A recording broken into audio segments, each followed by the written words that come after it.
Welcome to the थियो study hub. मेरा नाम है शिवानी असवाल। अब आज करेंगे बेटा 5.2 मतलब यूनिट 5 का पार्ट 2 करेंगे। चैप्टर आपका पूरा खत्म, यूनिट आपकी 5 जो है पूरी इसमें खत्म हो जाएगी। ठीक है, अब तक हमने क्या समझा है बेटा कि जन कल्याण क्या है। ठीक है, अब तक हमने समाज का जो कल्याणकारी रूप है वो देख लिया, कैसे कल्याणकारी समाज बनाना है, आपको एक अच्छा प्रशासन कैसे बनाना है, उसके सारे पॉइंट्स पढ़ लिए। अब बचे हुए 2 पॉइंट पढ़ेंगे, जिसमें एक आरटीआई आएगा आपको, राइट टू एजुकेशन, 2009 का एक्ट है ये, इसको पूरा पढ़ना है आपको, और स्वास्थ्य वाला टॉपिक आएगा। बस 2 टॉपिक में पूरा ये पार्ट खत्म हो जाएगा। ठीक है, 2009 में है इसका, बस ये याद रखना। और है क्या कि आपको शिक्षा का अधिकार दे दिया गया कि जो 1 to 8 तक के स्टूडेंट होंगे ना, क्लास 1 से लेके 8 तक वाले, उनको क्या है, फ्री शिक्षा दी जाएगी। ठीक है, और ये अनाउंस कब हुआ है? 2009 में ये बिल आया है।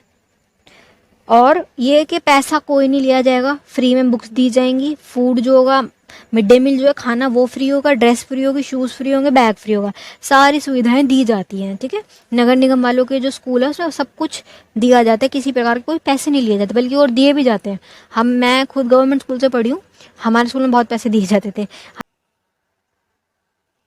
और बेटा ये कि इसका रीज़न क्या है, क्यों ज़रूरत पड़ी 2009 में इनको कि शिक्षा के अधिकार लाया जाए। कारण यह है कि हमारे देश 200 साल तक किसी का गुलाम था। आपको पता है ब्रिटेन वालों के हम गुलाम रहे हैं, उनकी कॉलोनी थे हम। तो उन्होंने क्या किया था हमारे साथ, हमारी शिक्षा को जीरो कर दिया था। वो लोग यहाँ आए थे, उन्हें पता था कि इनको किसी भी तरह पे कंट्रोल करने के लिए सबसे पहले अगर किसी को कंट्रोल करना तो उसको शिक्षा से दूर करना पड़ेगा, क्योंकि पढ़ा लिखा व्यक्ति इतनी जल्दी किसी की बातों में नहीं आता जितना एक निरक्षर व्यक्ति आ जाता है। तो इन्होंने क्या करे थे, हमारे सारे स्कूल कॉलेजेस को बंद कर दिया था, बैन। हमारी जो भाषा थी हिंदी, उसको बैन कर दिया था। अपने खुद के स्कूल कॉलेज खोले जिसमें ये इंग्लिश पढ़ाते थे, और बहुत महंगे होते थे वो। हमारे जो देश के लोग थे जो इतनी गरीबी में जी रहे थे, इतना हमारे साथ बुरा हो रहा था, हम कहाँ से पढ़ पाते। हमारी शिक्षा को धीरे धीरे धीरे करके इन्होंने जीरो कर दिया, और हम लोगों को फिर अनपढ़ कहना शुरू कर दिया इन्होंने। ये हमें अनपढ़ बताते थे, जबकि इन्होंने ही हमारे आके सारे स्कूल कॉलेज बंद कर दिए। 200 साल में हम ऐसे हो गए थे, जीरो हो गए थे शिक्षा का लेवल। ठीक है, 1951 के टाइम पीरियड में इतना बुरा हाल था कि 18% रह गई थी हमारी साक्षरता, कि 100 लोग हैं ना तो उसमें सिर्फ 18% लोग पढ़े लिखे थे। और वो भी पता कैसे पढ़ते थे कि क्लास 1 से लेके सिर्फ 5 तक के, 1 to 5 तक की स्कूल पढ़ लिया, बस खत्म, उसके आगे नहीं पढ़ते थे, क्योंकि इंग्लिश होती थी। हमारी भाषा जीरो हो गई, हमारे पढ़ाई सब खत्म कर दिए थे। हमारे यहाँ पे गुरुकुल होते थे, सब कुछ बंद कर दिया गया था हमारे इन्होंने। ठीक है, रीज़न हमारी जो ये खराब हुई ना एजुकेशन सिस्टम, अंग्रेजों ने बहुत बुरा हाल किया था। ठीक है, स्कूल भी नहीं बचे थे हमारे यहाँ पे, कुछ बचा ही नहीं था। ठीक है, स्कूल वगैरह सब बैन कर दिए, और गाँव वाला एरिया था सब कुछ ही बर्बाद कर गए थे। तो अब क्या इन्होंने ये वाली चीज़ देखी आज़ाद होने के बाद कि हमें शिक्षा का स्तर उठाना है, हमें फ्री में एजुकेशन देनी पड़ेगी ताकि लोग आएँ, है ना, क्योंकि गरीब लोग हैं, पैसा है नहीं तो कैसे कर पाएंगे अफोर्ड। तो उनके लिए क्या इन्होंने स्टार्ट करा कि 1 to 8 तक को फ्री में पढ़ाया जाए, सर्व शिक्षा अभियान होगा कि सब पढ़ सकेंगे। ठीक है, तो ये एक इसमें यही बताया गया कि शिक्षा का अधिकार और इसमें जुड़ी घटनाओं को उत्पत्ति संयुक्त राष्ट्र के मानवाधिकारों के सार्वभौमिक घोषणा में हुई थी। मतलब क्या, यूएन वालों ने, मानवाधिकार वाले, उन्होंने बात करी इस टॉपिक पे कि अगर कोई भी देश है उसको आपको ठीक करनी है उसकी सिचुएशन, तो एजुकेशन तो होनी चाहिए। ठीक है, एजुकेशन से रिलेटेड टॉपिक्स यहाँ पे उठे। ठीक है, नेक्स्ट क्या है कि अनुच्छेद 26 में शिक्षा के अधिकार को परिभाषित किया गया है। संविधान के अनुच्छेद 26 में बताया गया कि शिक्षा क्या है, इसका अधिकार क्या है। सभी को प्रारंभिक और मौलिक चरण में मुफ्त शिक्षा मिलनी चाहिए। जो बेसिक हमारा पहला लेवल है ना बच्चों का, प्राइमरी स्कूल जो, तो वो फ्री ही होना चाहिए, किसी प्रकार का पैसा ना लिया जाए, क्योंकि कहीं ऐसा ना हो कि कोई गरीब परिवार तो अपने बच्चे को पढ़ा ना पाए, है ना। छोटा बच्चा है 1 to 5 तक भी पढ़ नहीं पाया तो फिर वो अनपढ़ हो जाएगा बच्चा, बाद में पढ़ ही नहीं पाएगा कभी, शुरू से ही पढ़ाना होता है उसे। तो इन्होंने जो स्टार्टिंग के स्टेज है ना, इसे फ्री कर दिया हर हाल में।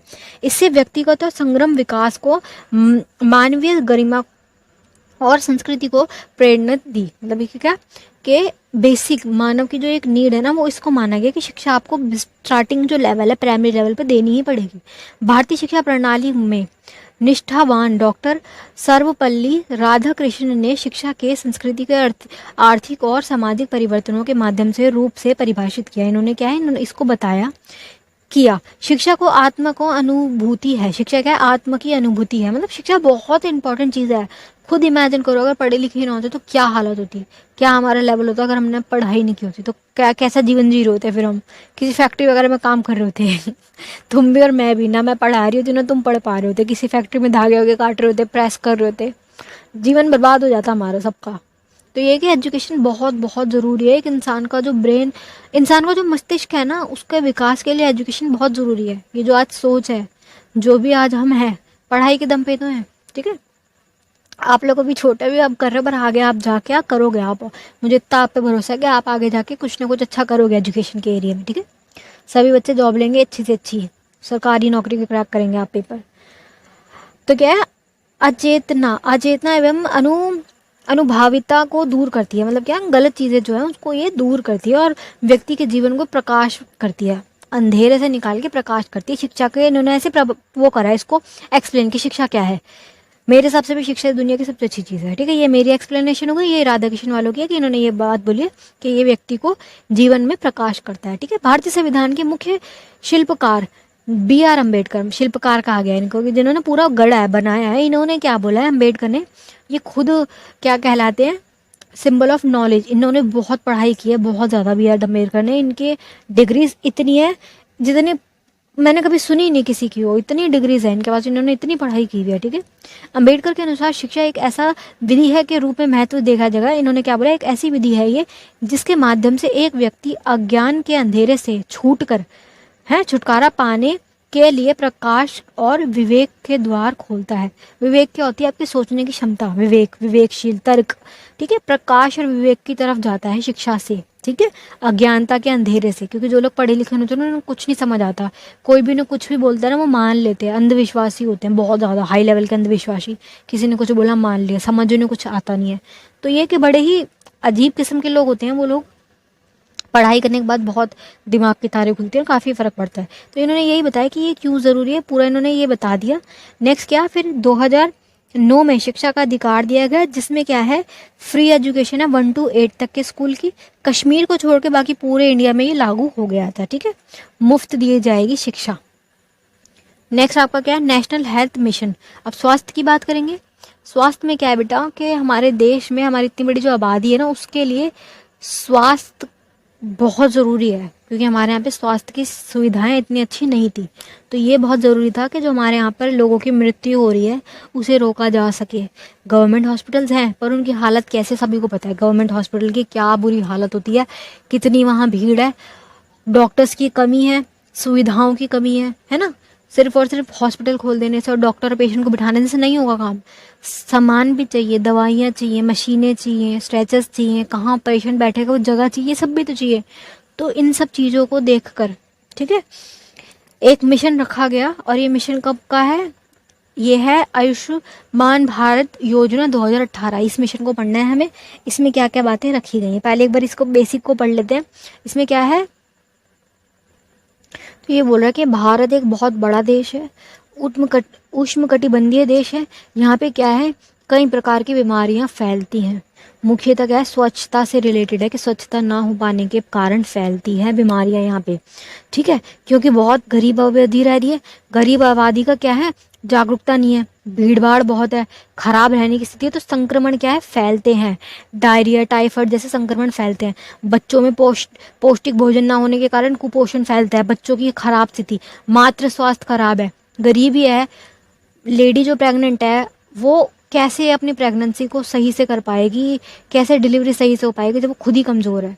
मातृ स्वास्थ्य भी खराब है, डिलीवरी के टाइम ही औरतों की क्या मृत्यु हो जाती है। तो यही बोल रहे हैं कि जानकारी की कमी, पढ़े लिखे लोग नहीं है, गरीब लोग हैं, उनको इन्फॉर्मेशन ही नहीं है, नॉलेज ही नहीं, क्या करना कैसे करना, शिक्षा नहीं है, सुरक्षा नहीं है, सुविधाएं नहीं है, सावधानी वगैरह कुछ नहीं पता, इनको रोकथाम के ना तरीके वगैरह नहीं पता, क्योंकि गरीब लोगों ने नहीं पता, बीमारियां फैलती हैं। ये सारी समस्याएं हमारे भारत में होती हैं क्योंकि गांव वाला एरिया पढ़े लिखे लोग नहीं है, गरीब आबादी भी रह रही है, ठीक है। ये सारी चीज़ें हैं। हॉस्पिटल्स का जो ढांचा है ना, ये बोल रहे कि बुनियादी ढांचा क्या है, कमज़ोर है।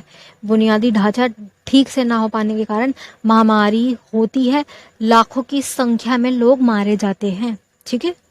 तो ये इस टॉपिक पे बात करेंगे कि कैसे इसको ठीक किया जाए, ठीक है बेटा। ये एक तरीके का डाटा बता रहे हैं आपको कि स्वतंत्रता के बाद हमारे इस देश की क्या स्थिति थी, ठीक है। तो ये बोल रहे हैं कि 1947 में पूरे देश में सिर्फ 7,000 अस्पताल थे, जो कि बहुत कम है। ठीक है, पूरी आबादी कितनी थी? 35 करोड़ थी। आज 135 करोड़ हो गई। आज उस टाइम में 35 करोड़ की आबादी के लिए केवल 5,000 डॉक्टर ही थे। डॉक्टर्स की संख्या भी बहुत कम थी और लोग इतने सारे, भीड़ इतनी, हॉस्पिटल इतने कम। हालांकि क्या है, अब क्या सिचुएशन बढ़ी है, सिचुएशन अब सुधरी है, नंबर ऑफ डॉक्टर और हॉस्पिटल बढ़े हैं। हालांकि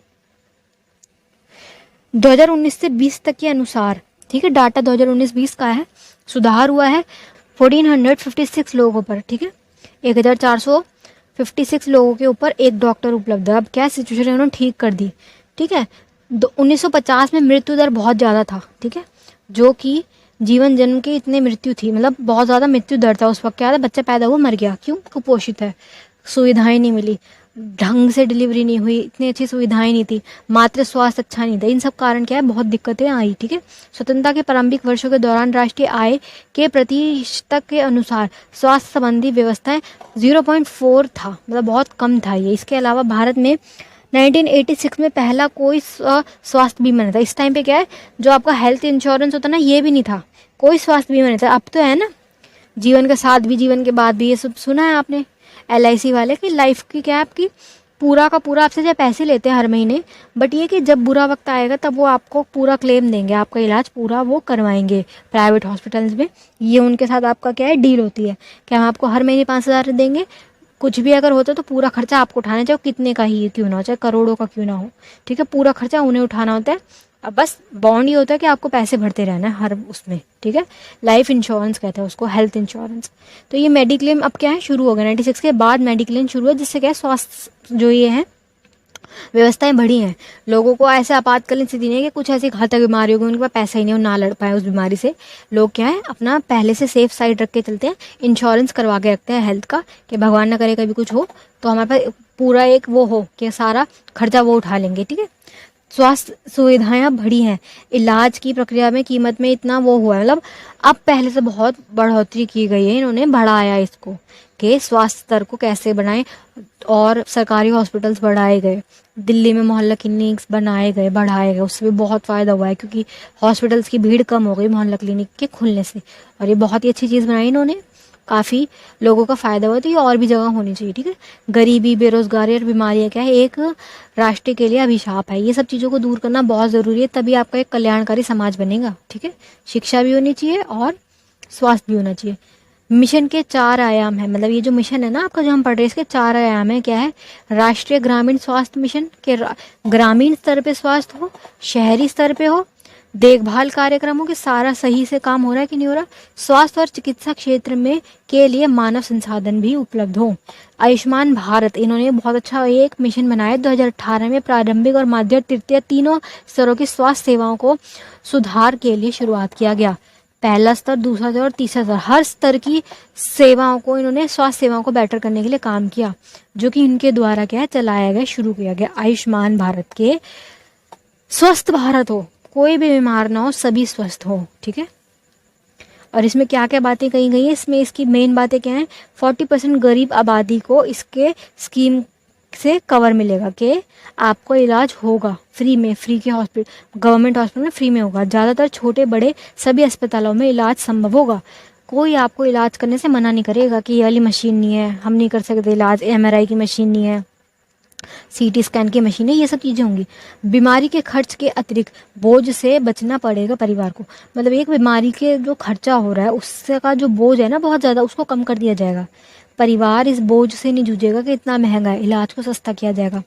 1200 करोड़ रुपए के आयुष्मान भारत के लिए आवंटित किया गया, मतलब पैसा दिया गया कि ये जो ये आपका मिशन है, इसको कैसे चलाया जाए। इतना पैसा 1200 करोड़ रुपए दिए गए इसको, मिशन को पूरा करने के लिए। अभी 1200 करोड़ रुपए कहाँ लगेंगे, हॉस्पिटल्स बनाने में, दवाइयाँ फ्री बनाने में, और सारे जो हॉस्पिटल में इक्विपमेंट चाहिए होते हैं ना, सारी मशीनें, टेस्ट करने की मशीनें होती हैं, सारी बहुत सारी अलग अलग चीज़ें, वो सब के लिए। ठीक है, 1.5 lakh health and wealth stent पूरे देश में खुलेंगे, मतलब ये अलग अलग 1.5 लाख सेंटर्स क्या खोले जाएंगे, ताकि लोगों को एक वो कि बीमार होने पे एक व्यक्ति जा सके हेल्थ सेंटर में, जाके अपना इलाज करवा सके, भटकना ना पड़े उसको कि हॉस्पिटल ही नहीं मिल रहा। ठीक है, ये सब चीज़ें इसमें होंगी।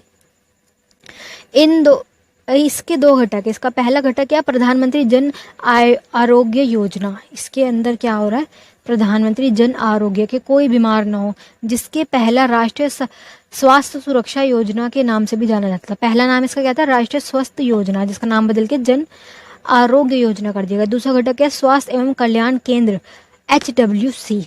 ठीक है, अब मेन काम यही है कि हेल्थ पे फोकस करेंगे, ये कि हर हाल में हमें कैसे लोगों को फ्री में स्वास्थ्य सुविधाएं देनी है। आयुष्मान भारत एक संयुक्त प्रस्ताव है। क्या है, एक प्रस्ताव है जिसमें स्वास्थ्य बीमा दिया जाएगा लोगों को, क्या है, इंश्योरेंस कराया जाएगा हेल्थ का।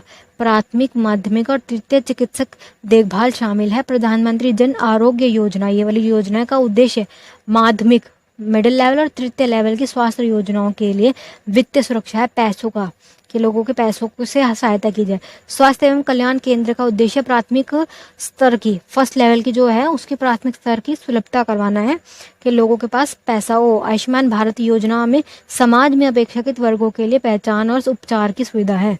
इसका काम क्या है, समाज में जो गरीब तबका है ना उसके लिए हेल्प हो सके। ठीक है, साहित्य समाज की हो, लोगों को पहुंचाने में बढ़ावा। इस प्रकार आयुष्मान भारत एक एकीकृत सार्वभौमिक स्वास्थ्य सेवा योजना है। ठीक है, मेन लाइन क्या है कि ये एक सार्वभौमिक स्वास्थ्य योजना है जो आर्थिक रूप से वंचित वर्गों को, गरीब लोगों को, क्या है, मेन फोकस इसका गरीब लोगों पे है। अमीर लोग तो देखो प्राइवेट में इलाज करा लेंगे, उनका बहुत पैसा है, वो अच्छे से अच्छा इलाज करा लेंगे। वो यहाँ क्या, वो दूसरे देश में जाके महंगे से महंगा इलाज करा लेंगे। बात यहाँ गरीबों की हो रही है कि गरीबों को कैसे सुविधाएं दी जा सके। तो इसमें यही है कि कैसे उनको लाभ दिया जा सके, नागरिकों को सुलभता कैसे दी जा सके। ठीक है, चलिए बेटा, चैप्टर 5 यहीं तक था, पूरा चैप्टर खत्म। Best of luck for your exam.